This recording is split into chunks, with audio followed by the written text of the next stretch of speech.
யாத்திராகமம் 23வது அதிகாரம் 27 வசனம். எனக்கு பயப்படும் பயத்தை உனக்கு முன் செல்லும்படி செய்வேன்.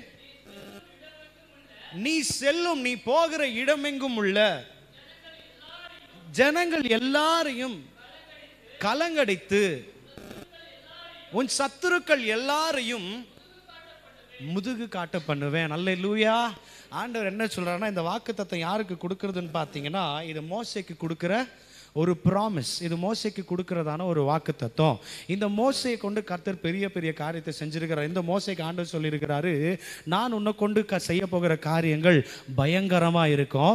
இது நாள் வரைக்கும் நான் பூமியில செய்யப்படாததான காரியங்களை உன்னை கொண்டு நான் செய்வேன் அப்படின்னு ஆண்டவர் மோசைக்கு ப்ராமிஸ் பண்றாரு. இந்த மோசே நம்மளுக்கு எல்லாருக்குமே தெரியும். 40 வருஷம் எகிப்துல, 40 வருஷம் மீதியனில இருந்து, அங்கிருந்து 80 வயசுக்கு பிற்பாடு வந்து முச்செடியில் ஆண்டவர் பேசுறார். இந்த முச்செடியில மோசே கிட்ட பேசி, இந்த முச்செடியில ஆண்டவர் அவருடைய தரிசனத்துல சொல்லி, இந்த சீனாய் மலைக்குள்ள இருக்கிற முச்செடியில அவர் மேல என்ன திட்டத்தை வச்சிருக்கிறாரோ, அவர் என்ன செய்யணுமோ சொல்லி அனுப்புறார். நல்லா புரிந்து கொள்ளுங்க. இந்த மோசையை கொண்டு கர்த்தர் செஞ்ச காரியம் பயங்கரம். நம்ம எல்லாருக்கும் தெரியும். செங்கடலை 2ஆ பிளந்தாரு. கல்பாலையில், அதாவது கல்ல அந்த ஒரு கண்மலையை அடிச்சு தண்ணீரை வர வச்சாரு. தண்ணீரை ரத்தமா மாறினது. ஏகப்பட்ட அற்புதங்களை இந்த மோசையை கொண்டு கர்த்தர் செஞ்சார். நல்லா புரிந்து கொள்ளுங்க. இன்றைக்கு ஒரு தேவ பிள்ளை கர்த்தருடைய சமூகத்துல உண்மையாய் ஆராதிக்கிற பிள்ளையா இருந்துச்சுன்னா, கர்த்தருடைய சமூகத்துல உண்மையா ஆண்டவரிடத்துல பேசுற பிள்ளையா இருந்துச்சுன்னா, இந்த தேவ பிள்ளை கர்த்தருடைய சமூகத்துல உண்மையா உலகத்தை வெறுத்து ஆண்டவர் ஆராதிக்கிற ஒரு பிள்ளையா இருந்துச்சுன்னா, இந்த தேவ பிள்ளை எல்லா இடத்துலயும் உண்மையுள்ள ஒரு பிள்ளையா இருந்துச்சுன்னா, இந்த தேவ சமூகத்துல தரித்திருக்கிற ஒரு பிள்ளையா இருந்துச்சுன்னா, இந்த பிள்ளை போகிறதுக்கு முன்னாடி கர்த்தருக்கு பயப்படுகிற பயம் அந்த பிள்ளைக்கு முன்னாடி போகும். அல்லேலூயா. சீஷர்களை ஆண்டவர் தெரிந்து கொண்டு இந்த சீஷர்களை மேல் வீட்டு அறையில் காத்திருக்கும்படி செய்து ஏசப்பா பின்னாடி கொண்டு போய் அவர்களுக்கு என்னெல்லாம் சொல்லிக் கொடுக்கணுமோ சொல்லிக் கொடுத்தார். உன் சத்துருவை நேசி இந்த சீஷர்களை நடத்துறாரு. இந்த சீஷர்களுக்குள்ளேயும் ஆண்டவர் இப்படி ஏற்பட்ட காத்திருக்கிற ஒரு சுபாவத்தை அவர்கள் காத்திருக்கிறாங்க. காத்திருந்து மேல் விட்டு அறையில் நின்று அந்த ஆவியானுடைய அபிஷேகத்தை ஆண்டவர் விரும்புகிற பிரகாரம் காத்திருந்தாங்க. உள்ள ஒன்று, அதாவது வெளியில் இருக்கிற உலகத்தின் ஆசைகளோ, வெளியில் இருக்கிறதான அவங்களுடைய சொந்த பந்தத்தின் யோசனைகளோ, உலகத்தினால எந்த ஒரு யோசனைகளோ இல்லாம மேல் விட்டு அறையில் இயேசு கிறிஸ்து எங்களை வெயிட் பண்ண சொன்னாரு. உண்மையா ஆராதிச்சாங்க, உண்மையா பாடினாங்க, உண்மையா தொழுது கொண்டாங்க, உண்மையா ஆராதித்தது நிமித்தமாய் காத்திருந்த அவர்களின் மேல் தேவ ஆவியானவர் இறங்கி வந்தார். அப்படியா நீங்க உண்மையா ஆராதிக்கும் பொழுதுதான் தேவ ஆவியானவர் வருவார். நான் இவ்வளோ நாள் ஜெபிக்கிறேனா, நான் இவ்வளோ நாள் ப்ரே பண்ணுறேன், நான் உபவாசம் போடுறேன், எல்லாமே சரி, ஏன் எனக்கு மேலே ஆவியானவர் வரமாட்டாரு? ஏன் எனக்குள்ள ஆவியானவர் வரமாட்டாரு? ஏன் எனக்கு அபிஷேகம் இல்லை? அவர் விரும்புகிற பிரகாரம் உன் ஆராதனை இருக்கா? அவர் விரும்புகிற பிரகாரம் உன் பாடல் இருக்கா? அவர் விரும்புகிற பிரகாரம் உனக்கு அவர் விரும்புகிற பிரகாரம் உன்னுடைய துதி இருக்கா? நம்ம அடிக்கடி வாசிக்கிற எசேக்கியேல் 33:31 நம்ம அதில் வாசிக்கிறோம், அவர்கள் ஜனங்களை போல, என் ஜனம் வந்து உட்கார்றாங்க. வாசிங்கள 33:31 எசேக்கியேல் 33:31. சத்தமா, ஜனங்கள் கூடி வருகிற வழக்கத்தின்படி உன்னிடத்தில் வந்து உனக்கு முன்பாக என் ஜனங்களைப் போல் உட்கார்ந்து உன் வார்த்தைகளை கேட்கிறார்கள். ஆனாலோ அவர்கள் அவைகளின்படி செய்கிறதில்லை. பாருங்க, நல்லா கேளுங்க. அவர்கள் தங்கள் வாய்களினாலே, அவங்க தங்கள் வாய்களினாலே இன்பமா பேசுறாங்க, அவங்க இருதயமோ பொருளாசைக்கு பின்னாடி போயிட்டு இருக்கு. எத்தனை முறை நம்ம இதை வாசிச்சிருக்கிறோம். நம்மளால உலகத்தை உள்ள வச்சுக்கொண்டு சபைக்குள்ள வந்து நம்மளால ஆராதிக்க முடியும். எனக்குள்ள இருக்காது, எந்த ஒரு மாற்றம் இருக்காது. அவர் விரும்புகிற புத்தி உள்ள ஆராதனை உனக்குள்ள இருந்துச்சுன்னா, ஆவியில் ஆராதிக்கிற ஒரு ஆராதனை உனக்குள்ள இருந்துச்சுன்னா, அவர் சொல்றாரு இல்லையா, 4:23 நினைக்கிறேன், 23வது யோவான் 4வது அதிகாரம் 23 வாசிங்களே. John chapter 4 verse 23. உண்மையாய் ஆராதிக்கிறவர்கள், தொழுது கொள்ளுகிறவர்கள் பிதாவை ஆவியோடும் உண்மையோடும் தொழுது கொள்ளும் ஒரு காலம் வரும். நல்லா புரிந்து கொள்ளுங்க. பிதாவை ஆவியோடும் உண்மையோடு தொழுது கொள்ளணும். இன்றைக்கு இந்த உண்மை இந்த ஆவியில தொழுது கொள்ளுகிற அனுபவம் உன்னிடத்துல என்னிடத்துல இருந்தால் மட்டும்தான் இந்த ஆவியானவர் எனக்குள்ள உனக்குள்ள கிரியை செய்ய முடியும். அல்லேலூயா. நல்லா புரிந்து கொள்ளுங்க, இந்த ஆவியானவர் தான் எனக்குள்ள தேவனுக்கு பயப்படுகிற பயத்தை கொண்டு வருகிறார். நல்லா புரிந்து கொள்ளுங்க, கர்த்தருக்கு பயப்படுகிற பயம். இப்போ நம்ம வாசிச்சோம், ஆண்டவர் என்ன சொல்றாரு மோசேயை பார்த்து, உனக்கு முன்பதாய் எனக்கு பயப்படுகிற பயத்தை அனுப்புவேன்றார். உனக்கு முன்னாடி எனக்கு பயப்படுகிற பயத்தை நான் அனுப்புவேன். நல்லா புரிந்து கொள்ளுங்க, நீ கர்த்தர் பிரியப்படுகிற ஒரு பிள்ளையா நீ இருந்திருந்து அந்த தேவ ஆவியானுடைய அபிஷேகத்தை தரித்திருந்து நீ நடந்து போவேனா, நீ எப்படி இயேசு கிறிஸ்து யூதா கோத்திரத்தின் சிங்கமா தைரியமா நடந்து போனாரோ நீயும் அதே போல தான் நடந்து போவேன். பைபிளில் போட்டிருக்கு, நீதிமான் சிங்கத்தை போல தைரியமா இருப்பான். அவன் பயப்பட மாட்டான். நீ எந்த காரியத்துக்கு எந்த இடத்துல எந்த ஒரு காரணமா நீ கடந்து போகிறியோ, தேவ ஆவியானவர் நடத்திப்புல தேவ ஆவியின் நிறைவுல உண்மையா தொழுது கொள்ளுகிற ஒரு பிள்ளையா நீ ஏதாகில இடத்துல நீ கடந்து போகணும்னா, நீ போகிற எல்லா இடத்துலையுமே உனக்கு முன்னாடி ஆண்டவருக்கு பயப்படுகிற பயம் கடந்து போவோம். நீ போகிற இடத்துல இருந்து ரிட்டர்ன் நீ வெக்கப்பட்டு வரமாட்ட. அந்த பயமே முன்னாடி போய் உனக்கு விரோதமாய் சீறுகிற எல்லா பிசாசின் தந்திரங்களை அது நிர்மூலமாக்கி போட்டுரும். உனக்கு முன்னாடி உன்னை அழிக்கணும்னு நினைக்கிற எல்லா சாத்தானின் மனுஷனுடைய தந்திரத்தை ஒண்ணுமில்லாம மாக்கணும். அதுதான் ஆண்டவர் மோசேக்கு சொல்ல, உனக்கு முன்னாடி எனக்கு பயப்படுகிற பயத்தை அனுப்புவேன். அல்லேலூயா. நீங்க நல்லா புரிந்து கொள்ளுங்க, இந்த கர்த்தருக்கு பயப்படுகிற பயம் உனக்கு முன்னாடி வந்து மற்றவர்களுக்கு உலகத்துக்கு பிசாசுக்கு தெரிகிறத காட்டிலும் இந்த கர்த்தருக்கு பயப்படுகிற பயம் முதலாவது எனக்குள்ள வரணும். நான் கர்த்தருக்கு பயப்படுகிற பயத்துல நான் நிறைஞ்சிருக்கணும். இந்த கர்த்தருக்கு பயப்படுகிற பயத்தையும் யார் சொல்லி கொடுக்கிறார் தெரியுமா? ஆவியானவர். Spirit of God teaches how to fear God.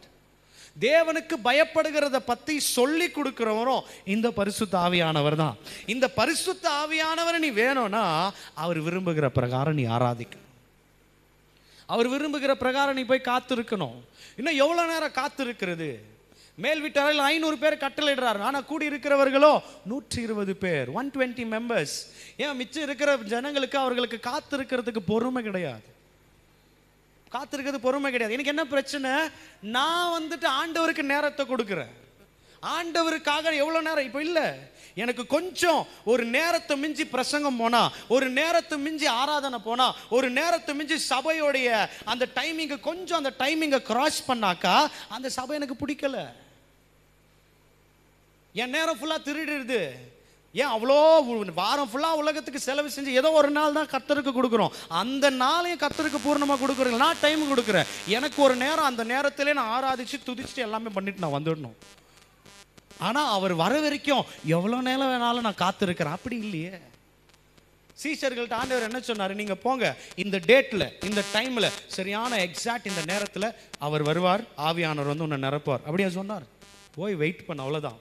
என்னைக்கு வருவார்னா எல்லாம் சொல்ல முடியாது. பெந்தேகோஸ்து நாள் வந்த பொழுது அவர்கள் கூடியிருந்த இடம் அசைக்கப்பட்டது. ஆவியானவர் இறங்கி வந்தார், பற்பர பாஷைகளை பேசினார். பெந்தேகோஸ்துனா என்ன சொல்லுங்க? What is பெண்டெகாஸ்டல்? 50th டே. பெந்தே அப்படின்னா 50 என்ற அர்த்தம். 50வது நாளில் பரிசுத்த ஆவியானவர் இறங்கி வந்தார்னு அர்த்தம். அவர் சொல்லும் போது 50th டே நான் அனுப்புறேன்னு சொல்லலை, நீ வெயிட் பண்ணு. ஆனால் அவங்க யோசிக்கல, இன்னைக்கு வருவாரா, இன்னைக்கு நைட்டெல்லாம் ஜெபிச்சோம், இன்னைக்கு வருவாரோ, நாளைக்கு வருவாரோ, சரி நாளைக்கும் ஜெபிக்கலாம், சாரி மறுநாளும் ஜெபிக்கலாம், இன்னொரு நாளும் ஜெபிக்கலாம். அவர் என்னைக்கு வராருன்னு தெரில, ஆனாலும் வர வரைக்கும் காத்திருந்தாங்க. இன்னைக்கு முடியுதா?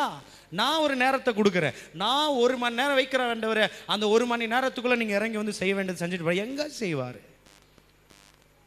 அவர் என்ன சொல்ல, என்னிடத்துல வா அப்படின்னு சொல்றாரு. நம்ம என்ன சொல்றோம்? நீங்க வாங்க என்கிட்ட, என்னிடத்துல வா, நான் உனக்கு இளைப்பாறுதலை தரேன். Come unto me and I will come unto you. பைபிளில் போட்டிருக்கு, மோசே முச்செடியை பார்த்து கிட்டே வருகிறார் என்று கண்ட உடனே அவர் அப்போதான் திரும்பி கூப்பிடுறார், மோசே மோசே. 3வது அதிகாரம் வாசிங்களே, எக்ஸோடஸ், யாத்திராகமம் 3வது அதிகாரத்தில் 4வது வசனத்தை பாருங்க. ஆண்டவர் பார்க்கிறாராம். இது ஆண்டவர் உங்ககிட்ட பார்ப்பார். மோசே கிட்ட என்ன பார்க்கிறார்ன்றத கொஞ்சம் செக் பண்ணுங்க. சொல்ற பாருங்க, அந்த வசனத்தை வாசிங்க. 3வது அதிகாரம் 4வது வசனம், யாத்திராகமம். அவன் பார்க்கும்படி தூர வருகிறதல்ல, அவன் பார்க்கும்படி கிட்டே வருகிறதை கர்த்தர் கண்டார். அப்பொழுது முச்செடி நடுவில் இருந்து தேவன் அவனை நோக்கி மோசே மோசே என்று கூப்பிட்டாரு. கர்த்தர் உன்னை பார்த்து பேர் சொல்லி கூப்பிடணுமா? அவர் பார்த்து பிரியப்படுற அளவுக்கு உன்னுடைய ரெஸ்பாண்ட் இருக்கணும். அவர் பார்த்து பிரியப்படுற அளவுக்கு உன்னுடைய ஆராதனை இருக்கணும். பைபிளில் தெளிவாக போட்டிருக்கு, கர்த்தர் அவன் திரும்புகிறதை கண்டார். அவருக்கு ரொம்ப பிடிச்சிருச்சு, என்னை உண்மையாக பார்க்க வராருப்பா. பைபிள் என்ன போட்டிருக்கு தெரியுங்களா? அவரை உறுதியாய் பற்றி கொண்ட மனதுடையவர்களை பூரண சமாதானத்தோடு காத்துக்கொள்வாராம். பூமி முழுவதும் அவருடைய கண்கள் உலாவி சுற்றி பார்த்துட்டே இருக்கான். எதுக்குன்னா, எவரை பலப்படுத்தலாம், தம்முடைய வல்லமையை கம்ப்ளீட்டா ரிவீல் பண்றதுக்கு சுற்றிட்டே இருக்கிறாராம். யார் மேல? யார் உண்மையா கூப்பிடுறாங்க அவங்க மேல. அந்த உண்மையா கூப்பிடுற அந்த நபரை தேடிட்டே இருக்கிறாராம். இந்த சீஷர்கள் உண்மையா போனாங்க. 50வது நாள் தான் அவர் வருவாருன்னு தெரியல. எவ்வளோ நாள் ஆனாலும் ஐ வில் பி வெயிட்டிங். அவர் வரட்டும், அவர் வர வரைக்கும் எங்களால் எழுந்திருச்சு போக முடியவே முடியாது. நான் காத்திருக்கிறேன். அப்படி காத்திருந்து பெற்றுக்கொண்டவர்கள் தான் இந்த சீஷர்கள். நல்லா புரிந்து கொள்ளுங்க, இந்த சீஷர்கள் பெற்றுக்கொண்டதுக்கு பிற்பாடு இந்த அபிஷேகத்தை கொண்டு ஒரு ஊழியத்தை செஞ்சாங்க. அதுக்கு முன்னாடி சும்மா ஏதோ பண்ணிட்டு இருந்தாங்க. ஆனா இப்ப அபிஷேகத்தை கொண்டு, ஆவியானவரை கொண்டு இப்ப ஊழியம் செய்யும் போது அற்புதம் அடையாளம் நடக்க ஆரம்பிச்சிருச்சு. பைபிள்ல போட்டிருக்கு, பேதுரு செய்த ஒரு அற்புதத்தின் நிமித்தமாய் fear of the Lord spread all over the city. கர்த்தருக்கு பயப்படுகிற பயம் அந்த தேசம் முழுவதுமாய் பரவினதா. கர்த்தருக்கு பயப்படுகிற பயம், அதான் ஆண்டவர் சொல்ற, ஆவியில நடக்கப்பட்டிருக்கிற சீஷர்கள் நிமித்தமாய் அவருக்கு பயப்படுகிற பயம் முன்னாடி நிற்கிற ஆளுக்கு மட்டும் இல்ல, தேசம் ஃபுல்லா ஆண்டவர் மேல பயம் வந்துடுச்சு. அல்லேலூயா. தாவீது சொல்றாரு, கோலியாத்து ஆண்டவருடைய நாமத்தை நிந்திக்கிறார். இஸ்ரவேல் தேவன் இப்படியா அப்படியான்னு சொல்லி நிந்திக்கிறார். அந்த மனுஷன் சின்ன வயசுல இருக்க அந்த மனுஷன், ஆவியானுடைய அபிஷேகத்தை சுமந்து இருக்கிற மனுஷன் என்ன தெரியுமா சொல்றாரு? அந்த கோலியாத் இவரை பார்த்து சொல்றாரு, என்னப்பா நீ வரியா, இன்னைக்கு நான் உன்னை கொன்று உன்னை இப்படியா நான் செய்யறேன் அப்படியா செய்யறேன்னு சொல்லிட்டு ஒரு மாதிரி ஒரு சவாலை விடுவார் இந்த ஒரு கோலியாத். அதுக்கு இவர் ரிட்டர்ன் சொல்றாரு, உன்னை கொன்று உன் தலையை உன்னை விட்டு வாங்கி இஸ்ரவேலின் தேவனே உண்மையான தேவன் என்பதை இந்த தேசம் பூமி முழுவதுமாய் அறிந்து கொள்ள நான் செய்வேன். ப்ரூஃப் பண்ணி காட்டுறார். ஆண்டவர் யாருன்றதை நான் ப்ரூஃப் பண்ணி காட்டுறேன். அப்படியே அந்த சீஷர்கள் ஆவியில நடந்தபடினால் இந்த தாவீதை பத்தியும் கோலியாத்தை கொலை செய்யறதுக்கு முன்னாடி கூட பைபிள்ல போட்டிருக்கு, தாவீதின் மேல் ஆவியானவர் அசைவாடினார். தாவீதின் மேல் அபிஷேகம் இறங்கினது. அந்த ஆவியானவர் நிமித்தமாக தான் அவரால் கோலியாத்தை முறியடிக்க முடிஞ்சிச்சு. அல்லேலூயா. அப்படி ஆவியில நடந்தபடினாலதான் தாவீதின் நிமித்தமாய் கர்த்தருக்கு பயப்படுகிற பயம் இஸ்ரவேல் முழுவதுமாய் நிரம்பினது. அல்லேலூயா. இந்த சீஷர்கள் பாருங்க செஞ்ச காரியம், கர்த்தருக்கு பயப்படுகிற பயம் வந்துச்சு. நல்லா புரிந்து கொள்ளுங்க, உனக்கு முன்பதாய் மற்றவர்களுக்கு உன் வாழ்க்கையை பார்த்து கர்த்தருக்கு பயப்படுகிற பயம் இன்க்ரீஸ் ஆகணும்னா, கர்த்தருக்கு பயப்படுகிற பயம் முதலாவது உனக்குள்ள வரணும். உனக்குள்ள வரணும்னா ஆவியானவர் உனக்குள்ள இருக்கணும். ஆவியானவர் இருந்தாதான் அவருக்கு எப்படி பயப்படணும் சொல்லி கொடுக்குவாரு. ஏசாயா 11வது அதிகாரம் 2வது வசனத்துல கிறிஸ்துவின் மேல் தங்கி இருந்ததான 7 விதமான ஆவிகளை குறித்து பேச. அதுல ஐசியா சாப்டர் 11 verse 2 அதுல கடைசியா கர்த்தருக்கு பயப்படுகிற ஒரு ஆவி, பயப்படுதலை சொல்லி கொடுக்கிற ஆவின்னு சொல்லப்பட்டிருக்கு. வாசிங்களே, ஞானத்தையும் உணர்வையும் அருளும் ஆவியையும் ஆலோசனையும் பலனையும் அருளும் ஆவியையும் அறிவையும். சத்தமா சொல்லுங்க,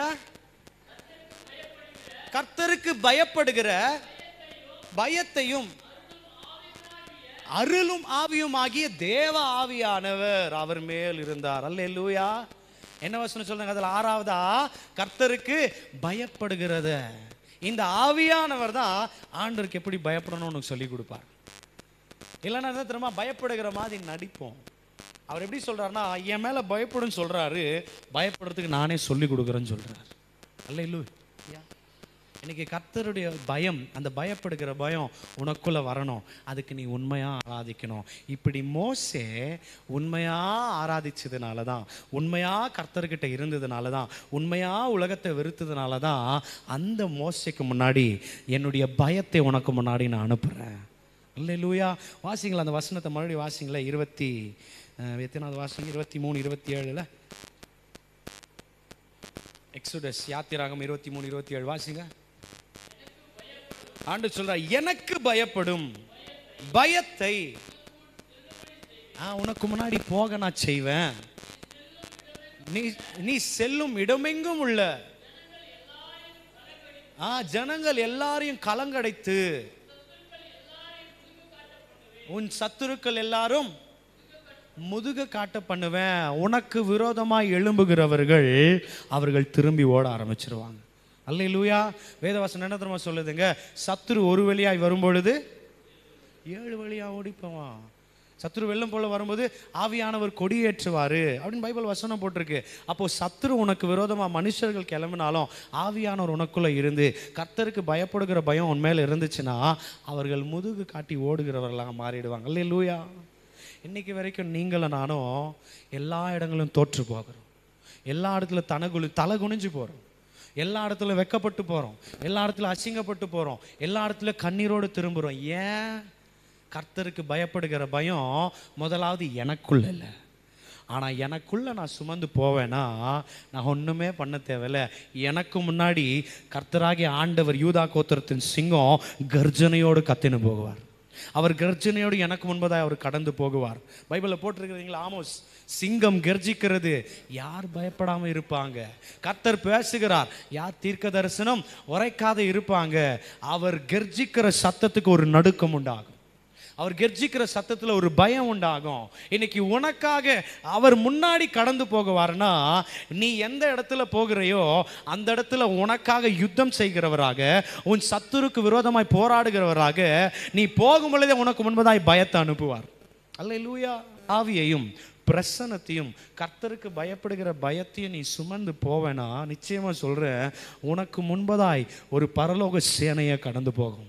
கர்த்தருக்கு பயப்படுகிற பயமானது அவங்களுக்கு முன்னாடி போவோம். எலிசாவோட வேலைக்காரர் வந்து சொல்றார், காலையில எழுந்திருச்சு வெளியில வந்த உடனே, ஐயோ பெரிய சேனை வருது எஜமானனே, உங்களை கொலை செய்ய போறாங்க, என்னையும் கொலை செய்ய போறாங்க. எலிசா மேல வெளியே வர்றார். அவர் கூலா வெளியே வந்து ஓபன் பண்ணி பாக்குறார். உங்களுக்கு பயம் இல்லையா? நான் பயந்துட்டு இருக்கிறேன், நீங்க என்ன சிரிச்சிட்டு இருக்கிறீங்க? இப்படி சுத்தி பாருங்க எவ்வளவு ஜனங்க இருக்கிறாங்க. ஐயோ ஏன்பா உனக்கு தெரியலையா? ஆண்டவரே அவன் கண்ணை திறங்க. அவர் மனக்கண்ணை திறந்த உடனே அங்க இருக்கிற மலையை சுற்றிலும் அக்கினி ரதத்தோடு ஒரு தூதர்களுடைய சேனைகள் நின்று கொண்டிருந்ததா. யாருக்காக? ஒரே ஒரு காவியில நடத்தப்படுகிற ஒரு ஊழியக்காரருக்காக பரலோக சேனையை சுத்தி நின்றுச்சு. அல்லேலூயா. பைபிள் என்ன தெரியுமா போட்டிருக்குங்க? கர்த்தருக்கு பயப்படுவர்களை சுற்றிலும் தேவ தூதர்கள் சூழ்ந்திருப்பார்கள். பைபிளில் தான் போட்டிருக்கு. நீ கர்த்தருக்கு பயப்படுகிற பயம் உனக்குள்ளே இருந்துச்சுன்னா உனக்கு சுற்றிலும் ஒரு சேனை இருக்கும். உனக்கு முன்னாடி ஒரு பெரிய கர்த்தருக்கு பயப்படுகிற பயமானது கடந்து போகும். அல்லேலூயா. இன்னைக்கு கர்த்தரை தான் ப்ராமிஸ் பண்ணுறார். நீங்கள் தோற்று வந்திருக்கிறீங்களா? வெக்கப்பட்டு வந்திருக்கிறீங்களா? அசிங்கப்பட்டு வந்திருக்கிறீங்களா? கேவலப்பட்டு வந்திருக்கிறீங்களா? அவ்வளோதான் முடியாதுன்னு சொல்லி 4 பேருக்கு முன்னாடி நீங்கள் அலங்கோலமாக்கப்பட்டீங்க வந்திருந்தீங்கன்னா இன்னைக்கு ஆண்டவர் அவர் சொன்னதான சில சட்டம், அதாவது சின்னதான சில ஒழுங்குக்கிறமோ, அவர் விரும்புகிற ஆராதனை, அவர் விரும்புகிற உலகத்தை வெறுக்கிற காரியம், அவர் விரும்புகிற பிரகாரம் ஒரு வாழ்க்கை ஆராதனை துதியோடு உங்களை ஒப்பு கொடுப்பேனா அப்படிப்பட்ட உங்களுக்கு ப்ராமிஸ் பண்ணுறார், உனக்கு முன்பதாக என்னுடைய பயத்தை நான் அனுப்புவேன், உன் சத்துருக்களை கலங்கடிப்பென்றார். அவங்களுடைய ஒரு பிளான் வாய்க்காது. எரேமியா சொல்றார், கர்த்தர் என்னோடு கூட பயங்கரமும் பராக்கிரமசாலியா இருக்கிறார், ஆகையால் என்னை துன்பப்படுத்துகிறவர்கள் ஒண்ணுமில்லாம போயிடுவாங்கன்றார். ஏசியால என்ன போட்டிருக்கு?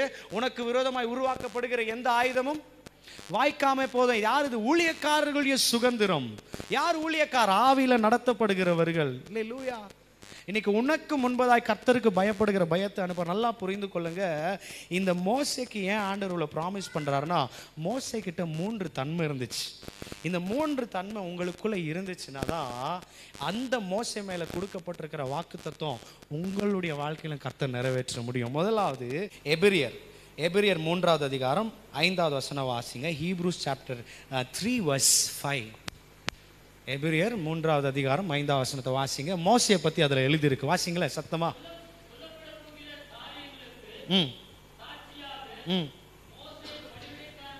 பாருங்க, மோசே பணிவிடக்காரனாய் அவனுடைய வீட்டில் எங்கும் உண்மை உள்ளவராய் இருந்தார். சத்தமா ஆமென் சொல்லுங்களேன். பணிவிடைக்காரராக இருக்கிற இந்த மோசே, அவர்கிட்ட இருக்கிற முதல் தன்மை என்னன்னா, அவர் வீட்டில் எங்கும் அவர் உண்மை உள்ளவராக இருந்தார். இந்த உண்மை உங்ககிட்ட எங்ககிட்ட இருக்கா?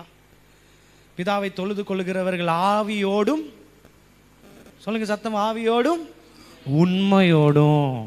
இந்த உண்மை, இந்த சத்தியம், இந்த பொய் உரையாத நாவு, இந்த உண்மை உள்ளவர்களுடைய ஜீவியம் உனக்குள்ள எனக்குள்ள இருக்கணும்னு கர்த்தர் பிரியப்படுறார். அல்லேலூயா.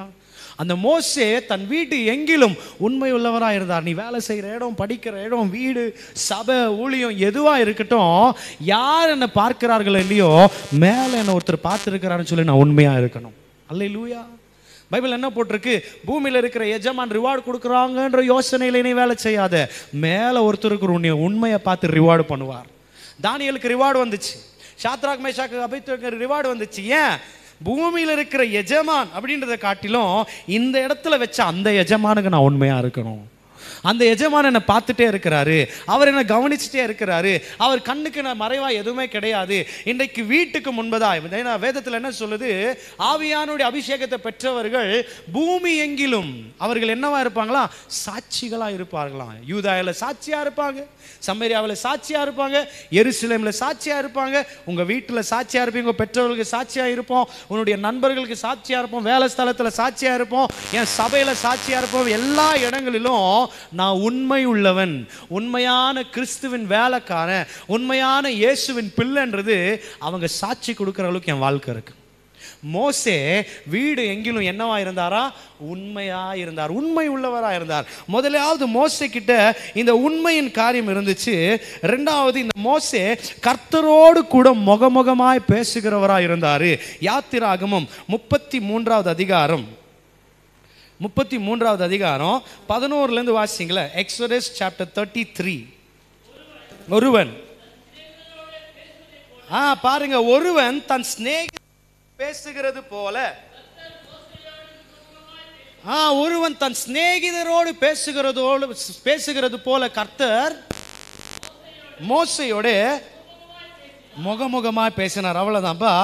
மிச்ச வீட்டில் வாசித்து கொள்ளுங்க. என்னாகமம் நம்பர்ஸ் சாப்டர் 12 verse 8.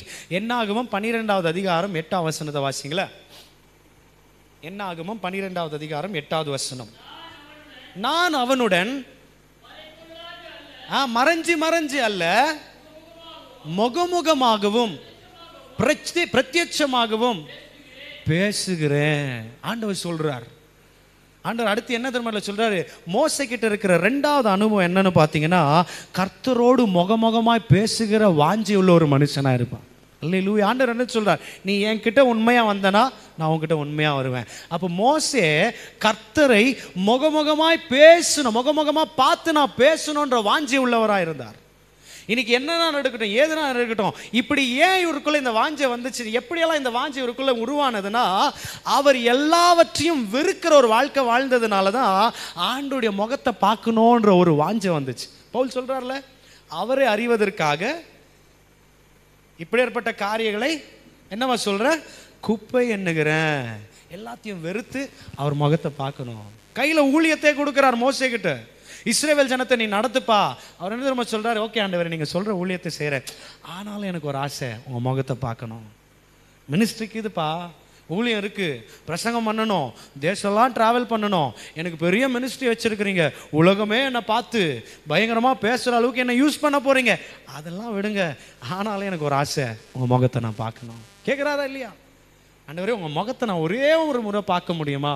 அவர் சொல்றாரு, என் முகத்தை பார்த்து யாரும் உயிரோடு இருந்ததில்லை. சரி, கண்மலையின் வெடிப்பின் நடுவில் வைத்து அவர் கரத்தால் மூடி என்ன பண்ணுறார், முதுகை மட்டும் காட்டுறார். என்னை முகம் பார்த்தா செத்துருவாங்கப்பா, நீ உயிரோட இருக்க முடியாது, ஆனாலும் நீ ஆசைப்படுற. அதான் சொல்கிறார் ஆண்டவர், அவன் என் முகத்தை தேடுகிறபடினால சொல்கிறார்ல, என்னை முழு உள்ளத்தோடு தேடுகிறவர்கள் என்னை தேடுகையில் கண்டடைவார்கள். If you seek me with all your heart you shall find me. அவர் தேடுனதுனால அவர் முகத்தை பார்க்குறார், அவர் முகமுகமாக பேசுகிறார். பாருங்க, இஸ்ரவேல் ஜனங்க எல்லாருமே சீனாய் மலை கிட்ட நிற்கிறாங்க, ஆண்டவர் பேசுறாரு, ஜனங்களால கேட்க முடியல, மோசேனால கேட்க முடியுது. எல்லாரும் எக்கால சத்தம், ஐயோ பயங்கரமா இருக்கு, எல்லாரும் இடிமுழக்க சத்தம் பயங்கரமா இருக்கு, ஐயோ மலை ஃபுல்லா காரிருள் மூடிட்டு இருக்கு, இதுதான் அவங்க கண்ணுக்கு தெரியுது. அது நடுவில் வர ஆண்டோடைய வார்த்தை பெருசா தெரியல. ஆனா மோசேக்கு எக்காலம் வேற, இடிமுழக்கம் வேற, அந்த இருள் காரிருள் அதெல்லாம் ரெண்டாவது, என் தேவன் பேசுறாரு, அவருக்கு மாத்திரம் இனிமையா இருந்துச்சு. ஏன் தெரியுங்களா? அவர் உண்மையா தேடினார். முதலாவது அவருக்குள்ள இருந்ததான காரியம் என்ன சொன்னாங்க? அவர் அவர் உண்மை உள்ளவராக இருந்தார். எல்லா இடத்துல உண்மை உள்ளவராக இருந்தார். ரெண்டாவது அவர்கிட்ட இருக்கிற காரியம், அவர் கர்த்தருடைய முகத்தை தேடுகிறவராக இருந்தார். மூன்றாவது அவர்கிட்ட இருந்த காரியம், எபிரியர் 11வது அதிகாரம் 24வது வசனம் 25வது வசனத்தை வாசிங்க. எபிரியர் 11வது அதிகாரம் 24, 25. Hebrews chapter 11 verse 24 and 25 வாசிங்கப்பா. விசுவாசத்தினால மோசே, பாருங்க, விசுவாசத்தினால மோசே தான் பெரியவனான பொழுது, அப்போது பார்வோனுடைய குமாரத்தியின் மகன் எண்ணப்படுவதை வெறுத்து அநித்தியமான பாவ சந்தோஷத்தை அனுபவிப்பதை பார்க்கிலும் தேவனுடைய ஜனங்களோட துன்பத்தை அனுபவித்ததையே தெரிந்து கொண்டு இனிவரும் பலன் மேல் நோக்கமா இருந்து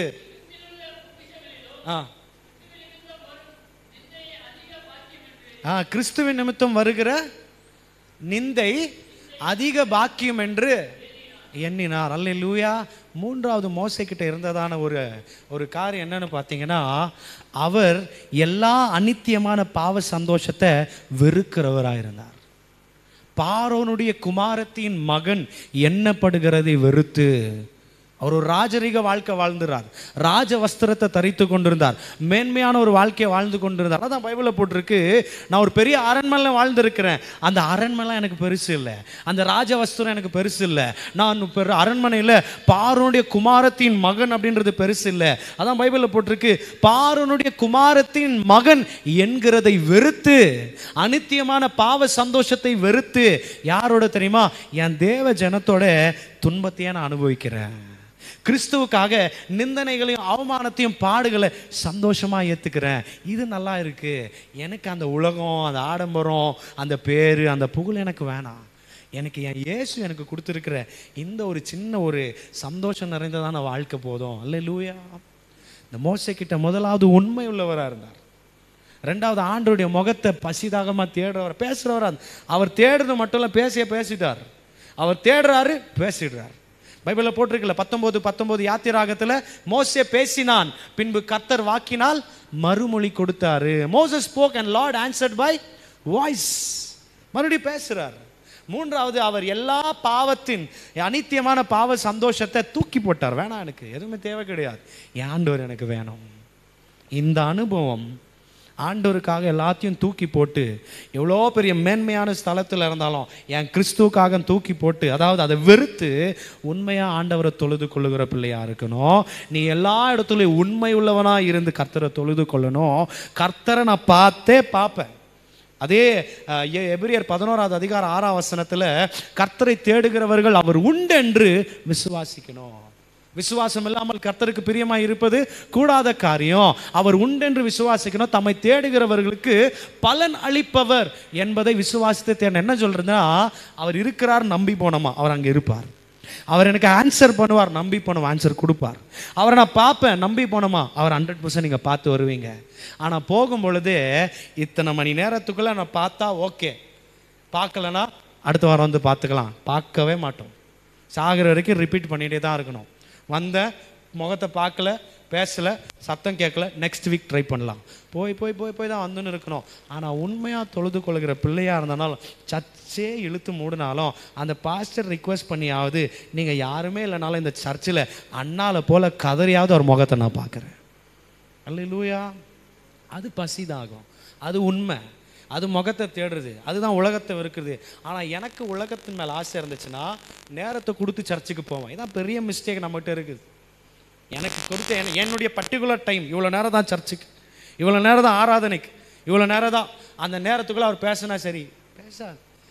உண்மையாய் தேடுகிறவர்கள் என்னை கண்டடைவார்கள். If you seek me with all your heart, உண்மையாக கூப்பிடணும், உண்மையாக தேடணும், உண்மையாக வெறுக்கணும், உண்மையாக இருக்கணும். அப்போ தான் கர்த்தரை நீங்கள் தரிசிக்க முடியும். இப்படியேற்பட்ட தன்மை உடையவர்களாக நீங்கள் இருந்தீங்கன்னா தான் கர்த்தருக்கு பயப்படுகிற பயம் உனக்கு முன்பதாய் கடந்து போகும். இதெல்லாம் இல்லாமல் எம்டி வெசலாக தான் நீங்கள் நான் போக முடியும். எம்டி வெசலாகவே போவோம், எம்டி வெசலாகவே போகிறோம். அழுதுகிட்டே போவோம், இன்னும் அதிகமாக அழுதுகிட்டே வருவோம். கஷ்டத்தோடு போவோம், இன்னும் அதிகமாக கஷ்டத்திலே வருவோம். வியாதியோடு போவோம், இன்னும் அதிகமாக வியாதியோடு வருவோம். ஒரு கடத்தில் போவோம், இன்னும் 10 கடத்தில் திரும்புவோம். அல்லேலூயா. ஆனால் உண்மை உள்ளவனாய், அவர் முகத்தை தேடுகிறவனாய், உலகத்தை வெறுக்கிறவனாய் நான் இருப்பேன்னு சொன்னால், நிச்சயமாக சொல்கிறேன், என்னையும் பராக்கிரமசாலியாக மாற்றுவார். என்னோடு கூட அவரும் பராக்கிரமசாலியாக இருப்பார். எரேமியா சொல்கிறார்ல, கர்த்தர் என்னோடு கூட. 20:11 வாசிங்க, முடிச்சிடலாம். எரேமியா 20வது அதிகாரம் 11ஆம் வசனத்தை வாசிங்களேன். இல்லை, கர்த்தரோ பயங்கரமான பராக்கிரமசாலியாய் என்னோடு இருக்கிறார். ஆகையால் என்னை துன்பப்படுத்துகிறவர்கள், பாருங்க, என்னை துன்பப்படுத்துகிறவர்கள் என்னை மேற்கொள்ளாமல் இடறி போயிடுவாங்க, தோத்து போயிடுவாங்க. தங்கள் காரியம் வாய்க்காதபடியினால், அவங்க போட்ட பிளான் எல்லாம் கீழே விழுந்துருமா, அவர்கள் மிகவும் வெட்கப்படுவார்கள். மறக்கப்படாத நிந்தையை அவர்களுக்கு உண்டா. இங்கிலீஷில் அழகா போட்டிருக்கோம், எவர் லாஸ்டிங் கன்ஃபியூஷன் இருக்கா. கிங் ஜேம்ஸ் வெர்ஷனில் மட்டும் போட்டிருக்கோம், the Lord is with me as a mighty terrible one இருக்கும். இருக்கா. NIV-லாம் என்ன இருக்குன்னா mighty warrior இருக்கும் அப்படின்னு இருக்கும். கிங் ஜேம்ஸில் மாத்திரம் மைட்டி டெரிபிள் ஒன்னு இருக்கும், பயங்கர பராக்கிரமசாலி. அதில் கடைசி வார்த்தை தான், உங்களுக்கு விரோதமாக பிளான் போடுறவங்க எவர் லாஸ்டிங் கன்ஃபியூஷன் அவங்க தலைமையில் வச்சிருவாராம். என்னப்பா என்ன செஞ்சாலும் இவங்களை ஒன்றுமே செய்ய முடியலையே. எகிப்து ஜனங்க சொல்கிறாங்களா, இஸ்ரவேல் ஜனங்களை பார்த்துட்டு, ஒரு சேனை இஸ்ரவேல் ஜனத்துக்கு விரோதமாக எழும்புற சேனை, ஒரு சேனை சொல்லுது, அவர்களோடு போராட வேண்டாப்பா, அவர்களோடு போராடுனா அவர்கள் தேவனுடைய விரலே வந்து நம்மளுக்காக யுத்தம் செய்து அவங்க கிட்ட ஒண்ணுமே வச்சுக்க வேணாம். அல்லேலூயா. உலகத்தில் இருக்கிறவர்களை காட்டிலும் எனக்குள் உனக்குள் இருக்கிறவர் பெரியவர். என்னை பலப்படுத்துகிற கிறிஸ்து இயேசுவினால் எல்லாவற்றையும் செய்ய எனக்கு பலன் உண்டு. நல்லா புரிந்து கொள்ளுங்க, நீ சுமக்கிற இயேசு ஏதோ சாதாரணமானவர் கிடையாது. நீ சுமக்கிற பரிசுத்த ஆவியானவர் ஏதோ சும்மா ஒரு காற்றோ ஒரு ஜஸ்ட் ஒரு சின்ன ஒரு பவர் மாதிரி கிடையாது. அவர் பயங்கரமானவர். அவர் உனக்கு முன்னாடி கடந்து போயிட்டார். அவர் சொல்றாருல்ல, நான் உனக்கு முன் சென்று கோணலானவைகளை செவ்வையாக்குவேன், இரும்பு கதவுகளை உடைப்பேன், இரும்பு தாழ்பால்களை உடைப்பேன், நான் உன் முன்னாடி போறேன். அவர்களுடைய ராஜா அவர்களுக்கு முன்பதாய் கடந்து போவார். இன்னைக்கு அவர் என்ன சொல்றா, எனக்கு பயப்படுகிற பயம் உனக்கு முன்னாடி அனுப்புற மோசே, நீ உண்மையா இருந்த, என் முகத்தை உண்மையா தேடின, எனக்காக எல்லாத்தையும் வெறுத்து வந்த, நான் சொல்ற ஊழியம் செய்யணுன்றதுக்காக எல்லாத்தையும் தூக்கி போட்டுட்டு வந்த, உனக்காக என் பயத்தை நான் அனுப்புறேன். இன்றைக்கு இப்படி நீங்க இன்னைக்கு ஒப்பு கொடுப்பீங்கன்னா, இந்த மோசே கிட்ட இருந்து இந்த 3 தன்மைகளை உடையவர்களா நான் இப்படியா இருக்கணும்னு சொல்லி ஒப்பு கொடுப்பீங்கன்னா, நான் சொல்றேன், இன்னைக்கு நீ வீட்டுக்கு போகிறதுக்கு முன்னாடி கர்த்தருடைய பயம் உன் வீட்டுக்கு போகும். இன்னைக்கு நீ வீட்டுக்கு போகிறதுக்கு முன்னாடி எங்கெல்லாம் தோத்து போனியோ, யாருக்கு முன்னாடி எல்லாம் தோத்து போனியோ, இன்னைக்கு நைட்டு அவர்களை நடுங்கும்படி கர்த்தர் செய்வார். இன்னைக்கு நைட்டு அவர்கள் நடுங்கி கர்த்தர் உன்னோடு கூட இருக்கிறார் என்பதை நிரூபித்து காட்டுவார். வெளிப்படுத்தல் 3வது அதிகாரத்தில் ஆண்டவர் ஒரு பிலடெல்பியாவுக்கு ஒரு சபைக்கு ஒரு வாக்குத்தத்தத்தை கொடுக்கிறார். வாசிங்க, முடிச்சிடலாம். வெளிப்படுத்தல் 3வது அதிகாரம் 9வது வசனத்தை வாசிங்களா. இதோ யூதர்களாது இருந்தும் யூதர் இல்லாது இருந்தும் தங்களை யூதர் என்று பொய் சொல்லுகிறவர்களா இருக்கிற சாத்தானுடைய கூட்டத்தாரின் கொடுப்பேன். இதோ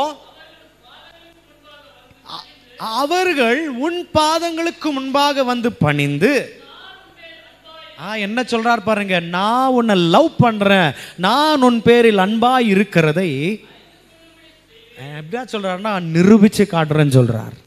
நான் உன்னை லவ் பண்றேன், நான் உன் கூட இருக்கிறேன்றதை நிரூபிச்சு காட்டுறேன் பார் அப்படின்னு சொல்றார். யாருக்கு? உண்மையா இருந்த பிலடெல்பியா சபைக்கு. எனக்கு அப்படியா நீ ஒப்பு கொடுங்க. இவ்வளோ நாள் இருந்தது வேணா மேலோட்டமா, அப்படியும் இப்படியும் குளிரும் இல்லாமல் அனலும் இல்லாத மேலோட்டமான ஒரு ஆராதனை, உலகத்தை வைத்துட்டு ஆண்டவரை வச்சுருந்துருப்போம். ஆனால் இன்னைக்கு முழுமையாக மோசே மாதிரி கொடுங்க. மோசே பாருங்க, ஃபேமிலி இருக்குது, அது 2வது, எனக்கு ஊழியம் இருக்குது, அது 2வது, எனக்கு வேலை இருக்குது, அது 2வது, என் கையில் ஒரு பொறுப்பு பொசிஷனை கொடுத்து, அது 2வது, வந்து உங்ககிட்ட 40 நாள் பேசுகிறேன். மேலே போகும்போது அவர் யோசிக்கல, அப்படி போயிட்டு வரையிறங்க, அப்படி தான் சொல்லிட்டு போகிறார். போயிட்டு வரேன், மேலே போனவர் கீழே வர்றதுக்கு மனசு இல்லை. 40 நாள் நைட்டு பகல் ஆண்டுகிட்ட பேசுகிறார். இரவும் பகலும் எப்படி இருக்கு யோசிச்சு பாருங்க. எனக்கு அப்படியா தேவ ஜனங்களா, தேவ பிள்ளையா தாழ்த்து இருக்கணும், உண்மையா இருக்கணும், அவரை உண்மையா தேடணும். அநித்தியமான அழிஞ்சு போற அந்த பாவ சந்தோஷத்துக்காக ஆண்டவரை வெறுக்கிறது வேண்டாம். ஃபுல்லாக கொடுங்க ஆண்டவருக்கு டைமை. நான் போயிட்டு எப்போ வருவேன்னு தெரியாது, ஆனால் ஆண்டவர் ஆராதிக்கணும். எனக்கு ஆண்டவர் ஃபர்ஸ்ட் ப்ரிஃபரன்ஸ். ஆண்டவருக்கு இவ்வளோ நேரம் தான் டைம். பர்டிகுலராக நான் சொல்கிறேன், பர்டிகுலர் டைம் ஆண்டவருக்கு கொடுக்காதீங்க. Sacrifice, fasting. அதாவது உனக்கு கிடைக்கிற லீவு நாளன்னைக்கு ஃபாஸ்டிங் அப்படி கிடையாது. ஃபாஸ்டிங் என்ன? Everything sacrifice. என் வேலையை சாக்ரிஃபைஸ், என் உணவை சாக்ரிஃபைஸ், குடும்பத்தை சாக்ரிஃபைஸ், என் ஆசையை சாக்ரிஃபைஸ், எல்லாத்தையும் தூக்கி போட்டு ஆண்டவர் சமூகத்தில் உட்காருது தான். அதாவது எனக்கு ஆண்டவரே அடுத்த மாதம் ஒரு நாள் லீவ் வருது, அப்போது நான் ஃபாஸ்டிங் போடுறேன். நான் ஆண்டவருக்குன்னு ஒரு நேரத்தை ஒதுக்கி வைக்கணும். 10ல் 1 பங்கு கொடுக்குறோம்ல, 10ல் 1 பங்கு என்னன்றோம், இது ஆண்டவருக்குன்னு சொல்லி தசமாக கொடுக்குறோம். அது பணம், அது ரெண்டாவது. உன் வாழ்க்கையில் ஒரு தசம பாகத்தை கொடு. இத்தனை நாள் என் ஆண்டவருக்கு, இவ்வளோ மணி நேரம் என் ஆண்டவருக்கு, அந்த நேரம் நான் என் ஆண்டவருக்கு கொடுத்துட்டு அதை விட்டு நான் டிபார்ட் ஆக மாட்டேன். வாசிச்சு இல்லைங்களா சண்டே என்ன பார்த்தோம்? அந்த ஆசாரிப்பு கூடாரத்தில் ஆசாரியர் விட்டு வெளியே போகக்கூடாது, அந்த இடத்த குலைச்சல் ஆக்கக்கூடாது. அப்பொழுதுதான் அபிஷேகம் தைலம் என்கிற கிரீடம் அவர்கள் தலை மேலே தரித்திருக்கோம். இன்றைக்கு இந்த அனுபவம் எனக்கு வேணும் அப்படின்னு சொல்லி ஒரு 5 நிமிஷம் இருக்கிற இடத்துல எழுந்து நின்று நம்ம கதறி கதறி இன்னைக்கு கேட்க போகிறோம், ஆண்டவரே எனக்கு பயத்தை சொல்லி கொடுங்க.